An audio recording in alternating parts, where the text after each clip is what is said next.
স্বৈরাচারী হাসিনা একটি দেশে, তার অবশ্য নিজ দেশে, যে আশ্রয় গ্রহণ করেছে, ওখান থেকে বড় বড় কথা বলছে। অনেকে বলছে মুর্দা কাফন ফুড়ে কথা বলছে, সেটা জায়েজ নাই। আমরা চাই তাকে দেশে ফিরিয়ে এনে তার রায় কার্যকর করা হবে। গতকাল পার্লামেন্টে আমি স্পষ্টভাবে বলেছি, তার আত্মসমর্পণের কোনো সুযোগ নাই। তাকে প্রথমেই গ্রেফতার করা হবে, তাকে ফিরিয়ে নিয়ে এসে এবং রায় কার্যকর করা হবে। এই যে শেখ হাসিনার দেশে ফেরা ইস্যুতে বেশ কয়েকদিন ধরে যখন তিনি ঘোষণা দিয়েছেন যে তিনি ডিসেম্বরে দেশে ফিরতে চান, তারপর থেকে একদম সামাজিক যোগাযোগ মাধ্যম, গণমাধ্যম ব্যাপক প্রচারণা হচ্ছে। আপনাকে একটি প্রশ্ন করতে চাই এই বিষয়, সেটি হচ্ছে যে পররাষ্ট্র প্রতিমন্ত্রী শ্যামা প্রসাদ আজকে বলেছেন যে মানে শেখ হাসিনার দেশে ফেরা না ফেরা নির্ভর করতেছে ভারত সরকারের উপরে। তবে তিনি যদি দেশে ফেরেন, আত্মসমর্পণের সুযোগ নেই, ফিরলেই গ্রেফতার। এইটা একটা বিষয়। আর ভারতের পররাষ্ট্রমন্ত্রী জানিয়েছেন, এর আগে জানিয়েছেন যে শেখ হাসিনা নিজের ইচ্ছায় ভারতে এসেছেন, আবার নিজের ইচ্ছায় ফিরে যাবেন। যদি আপনি এই বিষয়ে মন্তব্য করেন। যে এর আগে ওই যে এখন যে আটক হলেন মোজাফফর সাহেব, তার বিষয়ে ইনি যে কথা বললেন তার থেকে প্রকৃত তথ্য বাহির করা, ইনি একটা মারাত্মক শব্দ ব্যবহার করছেন, নির্মোহ। তো নির্মোহভাবে দলভিত্তিক, দলকানা, দলমনা হয়ে যদি তার থেকে কথা আদায় করার কোনো প্রচেষ্টা হয়, তাহলে সেটা নির্মোহ হবে না। আসলে ইতিহাস বের করতে গেলে হোয়াট ইজ হোয়াট, সেটা যদি বের করা যায় তাহলে হয়তো কিছু তথ্য নতুন করে পাওয়া যেতে পারে।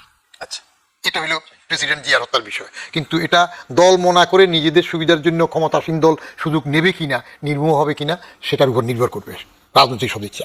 শেখ হাসিনার আসার বিষয়ে শ্যামা ওবায়দ যেটা বলছেন, এটা আমি আগে এক টেলিভিশন, উনি বলার আগে তো আমি টেলিভিশনের লাইভে বলেছি যে উনি আজকে এটা বলেছেন। উনি আজকে বলছেন, আমি এর আগে অনুষ্ঠানে বলেছি, আমাকে একই প্রশ্ন করা হয়েছিল যে আপনার কি মন্তব্য। নাহলে মন্তব্য হলো শেখ হাসিনা যদি আসতে চান দেশে, তাহলে আই ডু ওয়েলকাম।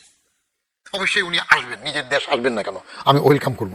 তিনি যদি রবার্ট ব্রুস হতে চান, স্কটল্যান্ডের রাজা রবার্ট ব্রুস হতে চান, সেটাও আমি সানন্দে গ্রহণ করব। কিন্তু একটা ঐকিক নিয়ম যদি হিসাব করতে যাই, তাহলে একটু খটমটে মনে হয়। 3.5 বছর ক্ষমতা থাকার পরে আওয়ামী লীগ আবার ফেরত আসছে, 21 বছর লাগছে। তো এখন যদি ওই ঐকিক নিয়ম এখানে আবার কাজে লাগতে যায়, তাহলে তো সম্ভাবনার দ্বার উন্মোচিত হয় না। উনি আসুক, উনি আসলে আমি আরেক কারণে খুশি হব। তার কারণ আমার সবচেয়ে বড় একটা দুঃখজনক বা আশাজনক যেভাবে ব্যাখ্যা, সেটা হলো আমি বাংলাদেশের সরকার প্রধান, রাষ্ট্রপ্রধান, মোটামুটি প্রত্যেকের সাথে আমার পার্সোনালি দেখা হয়েছে, একভাবে না একভাবে, এবং ক্ষমতা আসার আগে ইউনুস সাহেবের সাথে পাশাপাশিও বসেছিল। কিন্তু একমাত্র, এটা আমি লিখছিও, একমাত্র শেখ হাসিনার সাথে আমার সামনাসামনি দেখা হইল না, তার বাবার সাথে হইল। কারণ আমার জীবনে 2টা সুযোগ আসছিল শেখ হাসিনার সাথে দেখা হওয়ার। একটা হইল 2003 বঙ্গবন্ধু এবং প্রেসিডেন্ট জিয়াকে স্বাধীনতা পুরস্কার দেওয়ার দাওয়াত পাঠানোর দায়িত্ব ছিল আমার উপর।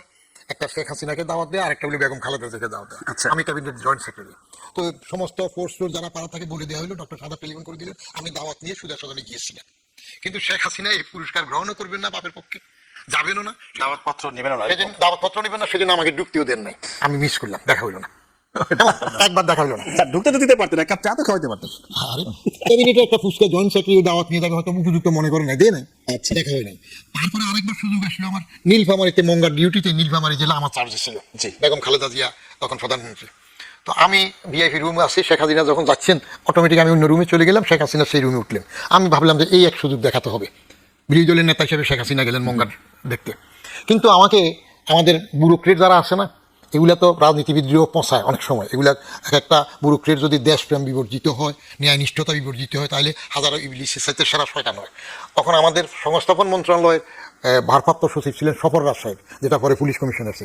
উনি আমাকে টেলিফোন করে বললেন যে শেখ হাসিনা বিরোধী দলীয় নেতা হিসেবে মঙ্গার কারণে যাচ্ছে নীলফামারী, উনি সার্কিট হাউসে থাকবে, আপনি তো সেখানে আসছেন আগের থেকে মঙ্গার ডিউটিতে, তো খবরদার শেখ হাসিনার সাথে দেখা করবেন না, ডাকলেও যাবেন না। তো এটা নিয়ে আমার কমেন্ট ছিল যে সরকারের একজন এডিশনাল সেক্রেটারি আমি কি এত বলদ যে সরকারের বিরুদ্ধে শেখ হাসিনা নালিশ করবো? তা আমি আরেকবারও দেখা করতে পারলাম। এখন যদি শেখ হাসিনা আসে, তাহলে যদি দেখার সুযোগ হয়। আর যেটা বললেন শ্যামাবাদ বললো ভারতের ইচ্ছা বা ভারত নিয়ে ওরা যেটা বললো, ইয়েস, ভারত যদি কৃতজ্ঞ থাকে, শেখ হাসিনা নিজে বলছে যে যা দিয়েছি মনে রাখবে, তাহলে ভারত সেই কৃতজ্ঞতা বসে শেখ হাসিনাকে কোনো রকমের বিপজ্জনক অবস্থায় ফেলবে বলে তো আমার মনে হয় না। তা যদি হতো, তাহলে শেখ হাসিনা তো নিজে ইরানের সাহার মতো প্লেন চালায় যায় না, আমি এখনো বলি। তারা যারা পাঠাইলো ওখানে তো কথাবার্তা হয়েছে, তাহলে তখনই তো ভারত না করতো। জি, রোহিণ হোসেন প্লিজ আপনি একটু বলবেন। সেটা হচ্ছে শেখ হাসিনা তো ডিসেম্বরে ফিরে কথা বললেন, why not September, October, November? আর তার ফিরে আসার অঙ্কটা কি খুব জটিল না সহজ? আসলে না, আমার মনে হয় যে আমরা বরঞ্চ আলোচনা করে জটিল করে ফেলতেছি অনেক কিছু। শুরুতে আমি এটা বললাম, এখানেও তাই। আপনি যদি একটা খুব ন্যাচারাল কোর্স দেখেন, যে আওয়ামী লীগ একটা রাজনৈতিক দল, কিন্তু এইবারের অভ্যুত্থানের ঠায়ে তারা তাদের প্রধান তিনিও চলে গেলেন, যেভাবে ওইটা নিয়ে আমি আর আলোচনায় যাচ্ছি না, কারণ গেলেনও কি, তাকে তো পাঠানোই হইলো, এবং এটা কেনা জানে সেই রহস্য তো এখনো সুনির্দিষ্ট করে আমরা সবাই ভালো জানতে পারিনি, নানাভাবে কথা হচ্ছে। তা সেই জায়গায় তো এখন এই দল তো তার মতো ঘুরে দাঁড়ানোর চেষ্টা করবে, এটা হচ্ছে স্বাভাবিক। তা সেই ঘুরে দাঁড়ানোর চেষ্টা করতে গেলে ওই দলের ওনাকে কেন্দ্র করেই তো করতে হবে, তো সেটা তারা করবে। এখন সে সেপ্টেম্বর না অক্টোবর না ডিসেম্বর না এবছর না পরে আসবে, এইটা ওই সময় বলতে হবে, বলা যাবে। তার আগে এটা যত কথা বলেন এটা হবে না, এটা রাজনৈতিক সমীকরণের উপরে নির্ভর করবে। তবে এটা মনে রাখা দরকার, আমরা তো অতীতের অভিজ্ঞতাগুলো দেখেছি, এখন কেউ মনে করতে পারে যে এটা পাল্টে গেছে, তা না। এই ধরনের ঘটনায় যদি দেশে আসার মতো কোনো পরিস্থিতি তিনি বিবেচনা করেন, তখন কিন্তু এটা নানা ধরনের দেখবেন যে আলাপ আলোচনা কূটনীতি মানে তার উপরে প্রধানমন্ত্রী নির্ভর তথ্য সম্প্রচার বিষয়ক উপদেষ্টা ডাক্তার জাহিদুর রহমান তিনি ব্রিফিং করলেন তো গত 2 দিন আগে। তিনি বলেন যে তার আসার ব্যাপারে তারা সহযোগিতা করবেন এবং তার ন্যায় বিচার নিশ্চিত করবেন, এবং তিনি চাইলে বিশ্বমানের আইনজীবী নিয়ে আসতে পারেন সাথে করে। এখন ওটা তো হচ্ছে ধরুন কথা, এরকম এক একজন বলছে, তো কংক্রিট ফর্ম তো হইতে হবে। কারণ কংক্রিট ফর্ম না হওয়া পর্যন্ত এই ধরনের আলোচনা চলতে থাকবে। আর আমার বিবেচনায় কংক্রিট হবে ওনারা ওনাদের রাজনৈতিক অঙ্কে যতক্ষণ উপযুক্ত মনে করবেন তখনই। এখন এটা একটা সাধারণ হিসাব চলতি আলোচনা বা মানুষের আলোচনা একটা বলতে পারি, যেহেতু আপনি ইন্টারেস্ট বলছেন ডিসেম্বর কেন, হ্যাঁ মনে করতে পারে যে সরকার বা অন্য যে জায়গাগুলো তারা যা করছে তার ক্রেডিবিলিটি আরো কমে যাবে, তাতে করে আমাদের প্রভাব বাড়বে, আমরা এই সময় আরো সংগঠিত হতে পারবো। এখন সেটা ডিসেম্বর, আমি তো বলে দিলাম রাজনৈতিক অঙ্কে সেটা আগে হবে না পরে হবে সেটা বিবেচনা করতে হবে। যার জন্য আমার ব্যক্তিগত বিবেচনা হচ্ছে যে ওই আলোচনার থেকে আমাদের জোর দেওয়া দরকার। সেটা হচ্ছে যে আমাদের এখন ন্যূনতম গণতন্ত্রের পথে হাঁটার যে কাজটা আমরা করছি, আমাদের নির্বাচন নিয়ে নানা কথা থাকলেও এটা একটা গ্রহণযোগ্য যে নির্বাচনের যে সরকার হয়েছে তারা জনস্বার্থে ভূমিকাটা রাখতে পারছে কিনা। দেশি বিদেশি নানা ধরনের ষড়যন্ত্র, আমাদেরকে ভূরাজনৈতিক কারণে আধিপত্য বিস্তারের নানা ধরনের ঘটনাগুলো ঘটানোর চেষ্টা হবে, সেই জায়গায় তারা বরঞ্চ অ্যাটেনশন দিয়ে জনস্বার্থে ভূমিকাটা যথাযথ রাখতে পারছে কিনা সেইটা হচ্ছে আগে জোর দিয়ে দেখা দরকার। না হলে আমরা ওই আলাপ আলোচনার মধ্যে অনেক ঘটনাগুলো ঘটে যাবে। আমি কিন্তু খালি 30 সেকেন্ডে এটা বলেই শেষ করি। দেখেন, মার্কিন বাণিজ্য চুক্তি এত বড়, আমরা মনে করি দেশের স্বার্থ বিরোধী, এটা নিয়ে কোনো আলোচনা কোনো হয় না, সংসদে হয় না। এটা নিয়ে আরেকদিন আলোচনা করতে পারবো। এদিকে শেখ হাসিনার দেশে ফেরা ইস্যুতে পররাষ্ট্র প্রতিমন্ত্রী বলেছেন তার ফেরা না ফেরা নির্ভর করছে ভারত সরকারের উপর, তবে দেশে ফিরলে আত্মসমর্পণের সুযোগ নেই, আসলেই গ্রেফতার। যদিও ভারতের পররাষ্ট্রমন্ত্রী বলছেন শেখ হাসিনা নিজ ইচ্ছায় ভারতে আছেন, নিজ ইচ্ছায় ফিরে যাবেন। প্রশ্ন হচ্ছে তার এই ফিরে যাওয়া আসার অঙ্কটা কি এতই সহজ? অন্যদিকে স্বরাষ্ট্রমন্ত্রী অভিযোগ ঘোলা পানিতে মাছ শিকারের চেষ্টা চলছে। ষড়যন্ত্র মোকাবেলায় ঐক্যের আহ্বান জানালেন মির্জা ফখরুল। এদিকে শহীদ প্রেসিডেন্ট জিয়াউর রহমান হত্যা মামলায় পলাতক অবসরপ্রাপ্ত মেজর মোজাফফরকে 45 বছর পর আটক করা হয়েছে, তাকে স্থানান্তর করা হয়েছে সামরিক বাহিনীর কাছে। মোটামুটি এসব বিষয়ে আজ আমরা কথা বলবো। গোটা রাজনীতি আপনাদের সাথে আছি আমি মোস্তফা কামাল স্বপন। আমাদের আজকের আলোচনার বিষয় দিনের আলাপ। আমার সাথে এই বিষয়ে কথা বলার জন্য স্টুডিওতে আছেন মুজিবুর রহমান, সাবেক সচিব এবং এনবিআর চেয়ারম্যান আছেন আমাদের সাথে, আছেন রহিন হোসেন প্রিন্স, সাবেক সাধারণ সম্পাদক সিপিবি। আমি মুজিবুর রহমান আপনাকে দিয়ে শুরু করতে চাই। জুলাই নিয়ে একটু কথা বলি। আজকে অনেক জায়গায় অনেক কিছু হয়েছে, শ্রদ্ধা নিবেদন হয়েছে। সেই জায়গাটায় যদি প্রশ্ন করতে চাই, বিরোধী দলীয় নেতা বা জোট তারা বলছে জুলাইয়ের সাথে সরকার এক ধরনের প্রতারণা করছে জুলাই সনদ বাস্তবায়ন না করে। অন্যদিকে সরকারের পক্ষ থেকে বলা হচ্ছে জুলাইয়ের আদর্শ তাদের অঙ্গীকার ধরে রেখে ওইভাবেই তারা কাজ করতে চাচ্ছে। মানে একদম বিপরীত মেরুর কথা, দুইজনের কথা যদি আমরা ধরি। প্রশ্ন হচ্ছে যে এই যে জুলাই আগস্ট পালিত হলো এবং এর ফলে রাজনীতির যে চেঞ্জ হওয়ার কথা ছিল সেটা কি হলো? ধন্যবাদ। সরকার পক্ষ বিরোধী পক্ষ সবসময় যার যার নিজস্ব দৃষ্টিভঙ্গি থেকে কথা বলবে। যেমন সবাই গণভোটের কথা জোর দিয়ে বলে যে গণভোটের তো এগুলো পাশ হয়েছে, 4টার ভিতরে যত প্রশ্নই থাকুক। আচ্ছা, আর সেটার মূল্যায়নটা হয় যে গণভোটের জন্য বিরোধীরা যখন বলে সরকার তো এটা বলেছে যে মেনে নেবে, জুলাই করবে, পরে সেখানে পিছিয়ে যাচ্ছে, তালবাহানা কেন করছে? তারপরে তো কথা উঠেছে যেটা বাস্তবতা, যে ওই সময় ইউনূস সাহেব নির্বাচন না দিয়ে আরও পিছায় কিনা তেমন একটা আলোচনা তো সবার মধ্যে ছিল। বিশেষ করে যারা ক্ষমতার প্রত্যাশী তাদের সাথে লন্ডনের ললিপপের মধ্যে তো একটা আপোষটাপা হয়েছে। সেই সময় যদি বাজাদ, বাংলাদেশ জাতীয়তাবাদী দল এগুলো নিয়ে বিরোধিতা করতো তাহলে ভোটটা একটা পিছিয়ে যেতে পারত। অতএব রাজনীতিতে একটা কৌশল থাকে, সেই কৌশলের মধ্যে সেখানে অনেক সময় নীতি নিয়ে কাজ হয় না। রাজনীতি নিজের সুবিধার জন্য অনেক সময় বাজ নিতে যায়। তো আমি আমার একটা লেখাতে বললাম যে রাজনীতির বৈষণ্য রয়ের নিচে যে বিন্দুটা আছে, ফোঁটাটা, ওটা আমি মাঝে মাঝে নিয়ে নিই। ওটা আমি নিয়ে গেলে হয়ে যায় বাজনীতি। আচ্ছা, রাজনীতির বাজের নীতি কি? বাজপাখির নীতি হইলো অনেক উপর থেকে শিকারকে লক্ষ্য করবে, শো মারবে, শো মেরে যদি শিকার ধরতে পারে তো ভালো, না পারলে অন্তত খড়কুটা হইলেও নিয়ে নেবে। তো এখন আমাদের বাংলাদেশের যে রাজনৈতিক ঐতিহ্য বা অপসংস্কৃতি তাতে এরকম চো মারবে, না পেলে খড়কুটা হইলেও নেবে। তো সেই ক্ষেত্রে ক্ষমতায় আসার জন্য রাজনীতিতে কে কোন কৌশল নিবে সেটা তার দলীয় দৃষ্টিভঙ্গি থেকে নেবে, এবং ব্যক্তি হিসাবে যারা একজন না দুইজন না দল তারাও তার ব্যক্তি হিসাবে কোথায় গেলে সিট পাবে সেইভাবে আপোষ করবে। যেমন জানাফা যারা আসছে জাতীয় নাগরিক পার্টি, এদেরকে নিয়ে আমরা প্রথম ব্যক্তিগতভাবে আমি যেটা বড় প্রত্যাশাতে ছিলাম 28শে ফেব্রুয়ারি তাদের গঠনের সময় যে তারা রাজনৈতিক তৃতীয় শক্তি হবে। আমি 2011-তে আমার কলামে যুগান্তরে লিখছিলাম যে প্রয়োজন রাজনীতির তৃতীয় শক্তি, কারণ আমরা হাসিনা খালেদার জগদ্দল পাথর থেকে মুক্তি চাই। তো সেই হিসাবে ভাবলাম যে জানাভা একটা তৃতীয় শক্তি হবে। কিন্তু মানিক মিয়া এভিনিউতে তো আমি তাদের বৈঠক শুরু হওয়ার আধা ঘন্টা আগে ছিলাম, 3টায় শুরু হলো, এবং বৈঠক শেষ হওয়ার পরেও আধা ঘন্টা ছিলাম। পূর্ব দিকে একেবারে ফার্ম গেট পর্যন্ত গিয়েছি। স্যার আপনি কি স্বেচ্ছায় নিজের ইচ্ছায় গিয়ে হ্যাঁ আমি দেখার জন্য? আমি নিজে স্বেচ্ছায় গেছি। আমি কি দাওয়াত পাই নাকি? আমি বেদাওয়াতিতে যাইয়া নিজের দাওয়াত নিজে কবুল করি। একটা নতুন শক্তি হচ্ছে। আবার উত্তর দিকে হাঁটতে হাঁটতে ক্রিসেন্ট লেক পর্যন্ত গেছি। তো দেখে আমি যেটা দেখলাম, এই গ্রুপের মধ্যে 40+ অডিয়েন্সের মধ্যে 40+ এজ গ্রুপ 5% হবে কিনা সন্দেহ ছিল। আচ্ছা। হেঁটে হেঁটে দেখলাম, তাহলে সমস্ত হইল তরুণ। তো সেটা একটা তরুণের শক্তি, তারুণ্যের শক্তি হতে পারতো।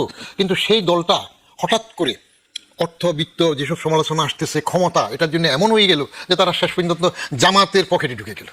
তাহলে রাজনীতিতে কৌশল কেন গেছে? তাদের একটা হিসাব আছে, ক্ষমতায় আসবে। মনে করেন যে বিরোধী দলীয় চিফ হুইপ যে নাহিদ সাহেব নাকে, তার বিপরীতে সরকার দলীয় চিফ হুইপ নুরুল ইসলাম মনি, কেমন মিলান তো? নুরুল ইসলাম মনির জন্ম 52-তে, নাহিদ সাহেব কবেকার, অথচ যাত্রাতে তিনি চিফ হুইপ হয়ে গেলেন।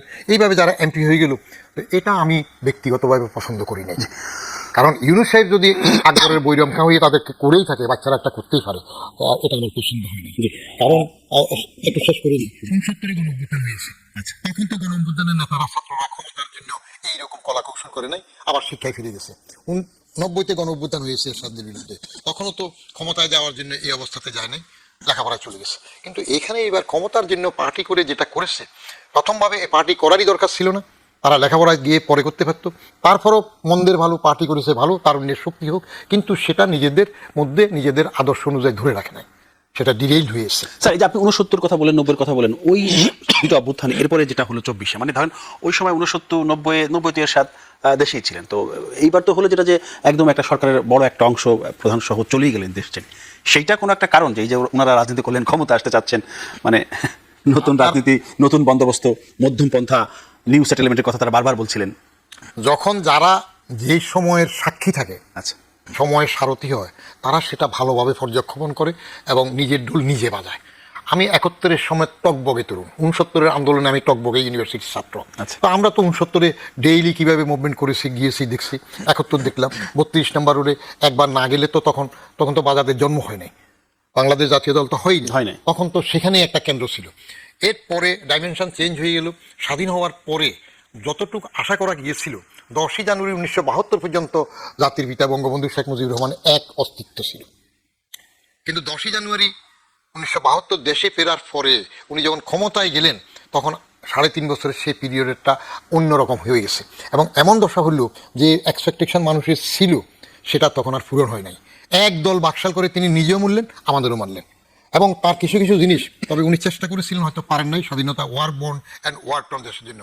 উনি চুরি দুর্নীতি নিয়ে বলতেছিলেন না যে সবাই পায় সোনার খনি, আমি পেয়েছি চোরের খনি, এই গাজী আমার কম্বলটা কোথায়? সেটি জি রোহিণী প্রিন্স, আপনাকে একটু আসতে চাই। সেটি হচ্ছে যে জুলাই তো স্যার তো বললেনই যে সরকার চাচ্ছে জুলাইয়ের আকাঙ্ক্ষা ধরে রেখে কাজ করবে।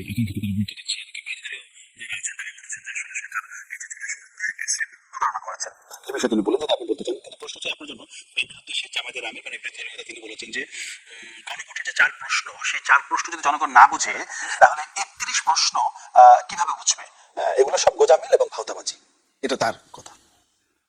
আপনাকে ধন্যবাদ। আমি বিশেষ করে আমাদের শ্রদ্ধাভাজন বদির ভাইকে সালাম জানাই এবং যারা শুনছেন তাদেরকে শুভেচ্ছা জানিয়ে আমি আপনার এই কথায় দু একটা কথা বলি। প্রথমত দেখেন, আমার বিবেচনায় যে অনেক কথাটা বিশেষ করে এখন মিডিয়া, সোশ্যাল মিডিয়া যেভাবে আসে, এগুলো না আসাই ভালো। কারণ এটা মনে রাখা দরকার যে রাজনীতিতে বিভিন্ন দল, বিশেষ করে ক্ষমতাশ্রয়ী প্রধান দলগুলো, তারা কোনো না কোনোভাবে তার যে পাল্টা শক্তি মনে করে তাকে প্রশ্নবিদ্ধ করার জন্য কতগুলো কথা বলতেই থাকবে। এটা আমাদের দেশের সাধারণ চল, এটা হচ্ছে জেনারেল কথা বললাম। এইবার আসি, এইটা মোটেই যেই বলুক, আমি কোনো ব্যক্তিকে ধরছি না, গ্রহণযোগ্য কথা হতে পারে না।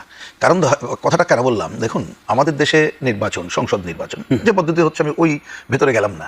তা সেইখানে একটা সাধারণত চলই আছে, সে একটা ইস্তেহার প্রকাশ করবে। ওই ইস্তেহারটা জনগণ, সে যেহেতু ক্যাম্পেইনেই থাকে, ক্যাম্পেইনের মধ্যে বড় বোঝানোর চেষ্টা করে, কিন্তু এগুলো আসলে নির্ভর করে দেশের মানুষ সচেতনতা কি, তার স্তরটা কি, তার উপরে। খুবই স্বাভাবিক। তো তাতে করে তো সব বোঝে না, ওর মধ্যে থেকে হয়তো একটা দুইটা জিনিস পিক করে, দলগুলো তাই করার চেষ্টা করে। আমাদের হতে পারে ইস্তেহার ছিল, কয়জন জানেন? আমি জিজ্ঞেস করলে আপনিও বলতে পারবেন না, আমিও পুরোটা মুখস্থ বলতে পারবো না, দেখে বলতে হবে, এটাই সত্য। পয়েন্টগুলো আমি হয়তো জেনারেলি পারবো, কিন্তু সেইটার সাথে গণভোটের কাউন্টার পোজ করা কোনোভাবেই যৌক্তিক না। কেন বলি, প্রথমে একটু বলে নিই, গণভোট নিয়ে এই মুহূর্তে আলোচনার জরুরি ছিল না এই কারণে, কারণ আমরা কিন্তু ওই সময় গণভোটকে অপ্রয়োজনীয় বলেছি, এটা বলেছি, এবং আমাদের কিন্তু অংশগ্রহণই ছিল না। কারণ গণভোট, আমরা গণভোট সংবিধানে ইন্ডোর্স হলে গণভোট প্রয়োজন আছে, সেটা নিয়ে আমাদের আপত্তি নেই, কিন্তু আমরা বলেছিলাম কখন, যে আমরা সংবিধান সংশোধন বা এই ধরনের সংযোজনের প্রশ্ন থাকে, যে সংশোধনী থাকে, ওইটা রাষ্ট্রপতির কাছে গেলে রাষ্ট্রপতি যদি কোনো পয়েন্ট মনে করেন যে এটা আমি গণভোটে দেবো, দান দিতে পারে, এবং সেইটা হয় 1-2টা প্রশ্নে, এইটাই ন্যায্য। অতীতে কি হয়েছে না হয়েছে সে আলোচনায় গেলে অন্য আলোচনা, যেটা মানুষের বোধগম্য হয়। তাহলে এটা অপ্রয়োজনীয় গণভোট ছিল। আর এইবার যে 4 পয়েন্ট হয়েছে আসলেই জগাখিচুড়ি ছিল। পরে বিএনপি তো বলেছে সে কৌশলগত কারণে এটা করেছে, এটা তার ব্যাপার, আমি সেদিকে যাচ্ছি না, কিন্তু আমরা স্পষ্ট করে তখনও বলেছিলাম, এখনো বারবার বলছি। সুতরাং ওইটা বলা হচ্ছে ওনারা কাউন্টার পোজের জন্য। বরঞ্চ আমি বলবো, দেখেন একটা দায়িত্বশীল আচরণ, যারা অনেকে যেটা বলতে চান যে সংসদ তার মধ্যে সব সমস্যার সমাধান করবে, আমরা যদিও সেটা মনে করি না, সেটা অন্য আলোচনা। তাহলে বরঞ্চ দায়িত্বশীল আচরণ কোনটা? যদি কথার কথা কোনো দল মনে করে যে কথার কথা এবার বাজেট, তার দর্শন কি ছিল, তার বিরোধিতা করবে, তখন সেটা নিয়ে ফাইট করতে পারতো। আচ্ছা, সংবিধান তার সংশোধন সংযোজন বা কেউ যদি মনে করে পুনর্লিখন করবো, আমরা তো ভোটটার বিরোধী, আমরা ওই সময় বিরোধিতা করে আসছি, সে আলোচনা আমি যাচ্ছি না। আমি বলছি যদি সেইটা হয় তাহলে সেইটা সে জনমত গঠন করুক, সংসদে যে কথা বলুক, সেটাই হচ্ছে ন্যায্য। তাই না হলে যেভাবে এইবারের যে সনদের, আমরা কিন্তু সনদের স্বাক্ষর করি নাই, সংসদ থেকে কি সংসদের বাইরে বেশি কথা হচ্ছে না, সেটা একটু ওইটা শেষ করে আসি। আচ্ছা। তাই ওই যে সনদের নামে যেগুলো হচ্ছে, ওইটাই তো আপনি এক করতে পারবেন না, আর একের আশা করাটাই তো ভুল। তাহলে তো দলটা আলাদা আলাদা থাকে কেন? যেমন আরেকটা কথা বলা হয়েছে, আপনি যেটা শুনেছিলেন যে জুলাইয়ের আকাঙ্ক্ষা যদি কেউ বাস্তবায়ন না করে, সেটাও আমি একই কথা বেইমানি করা হবে, এটার সাথে মিলাই নেই। আগে আমি ওইটা মিলাই, এক এক দল তার এক একটা আদর্শ। জুলাইয়ের আকাঙ্ক্ষা কি? জামাত ইসলাম এখানে ছিল, উগ্র দক্ষিণ পন্থার উদ্ভব করে ক্ষমতায় ছিল, তারই আকাঙ্ক্ষা ওটা ছিল। আমাদের আকাঙ্ক্ষা ছিল আমরা যদি এটাকে লিড করতে পারি, আমরা টুয়ার্ডস সোশ্যালিজমে যাবো। বিএনপি ছিল ক্ষমতায় আসলে তার কথার কথা বাংলাদেশি জাতীয়তা করবে। আর এখানে আমেরিকা, পাকিস্তান এবং অন্য দেশগুলো ছিল যে অনির্বাচিত সরকার বেশি দিন রাখতে পারি কিনা, না পারলে এমন দুর্বল সরকার রাখবো যাতে আমার ভূ রাজনৈতিক কৌশলটা হবে। আকাঙ্ক্ষা। আবার ধরেন একজন সাধারণ ছাত্র, সে কিন্তু অংশ নিয়েছিল তার আকাঙ্ক্ষা থেকে যে একটা সমাজ হবে, অত চিন্তা না করেই, যে ধরেন ওনার মতো মানুষ যে বয়সে এসে এত চিন্তা করতেছে। আমরাও সেই 80-র দশক থেকে ছাত্র আন্দোলন করে এসে যেটা করতেছি, আমি তো একটা সাধারণ তরুণের কাছে সচেতনতা আশা করবো না। একটা কথা বললেই মাইক পাইলে হবে, সেটা ভুল। তা সে আকাঙ্ক্ষা ছিল আমার একটা সমাজ হবে, আমার কাজ হবে, ভালো সমাজ হবে, হতে পারে। তাহলে আকাঙ্ক্ষা আপনি কি আন্দাজে বললে হবে নাকি? এটা তো চলে না। আকাঙ্ক্ষা আপনার থাকতে পারে, আপনি ক্ষমতায় গেলে যতটুকু আপনার আকাঙ্ক্ষা করবেন সেটা জনগণকে আপনি আগে কনভিন্স করেন, তারপরে যদি পারেন করেন। কিন্তু এই কথাগুলোকে বাদকাবাদ এবং পাল্টাপাল্টি কথা হিসাবে দেখি, এইটা বলতে যে বরঞ্চ হচ্ছে যেটা জনমনে যে আকাঙ্ক্ষা, সেই আকাঙ্ক্ষা যদি বলেন বাদ দেন, সেই মুক্তিযুদ্ধ বা তার আগে থেকে ওনারা যেহেতু সরাসরি ছিলেন, ধরেন গণতন্ত্রের আকাঙ্ক্ষা আর বৈষম্য, যে কি পূর্ব বাংলার শ্মশান কেন, এই তো পোস্টার অন্যতম ছিল। ভোটের ক্ষমতা হস্তান্তর করলো না। যদি আমি অন্য পয়েন্ট বাদ দিই, দুইটাকেও ধরি, তা মানুষের এই যে ন্যূনতম আকাঙ্ক্ষা, আমি মানুষ হিসাবে আমার সম্মান নিয়ে বাঁচতে চাই, খাওয়া পড়া অন্য দিন দিন এটা বাড়তেছে, তাহলে সেই আকাঙ্ক্ষাটা তো সবার, কে কিভাবে বাস্তবায়ন করবে তার উপরে নির্ভর করবে, এবং বাস্তবায়ন আশা করলেও হবে না, এটা মনে রেখেন। কারণ আপনি টুয়ার্ডস কোন দিকে যেতে চান, ওইটা বাস্তবসম্মত কিনা, তার উপরে কিন্তু নির্ভর করবেই সবটা। সুতরাং এগুলোকে আমি মনে করি পাল্টাপাল্টি কথা, হ্যাঁ আমাদের চলতি কথা বলতে হয়, তাই বলতে হচ্ছে।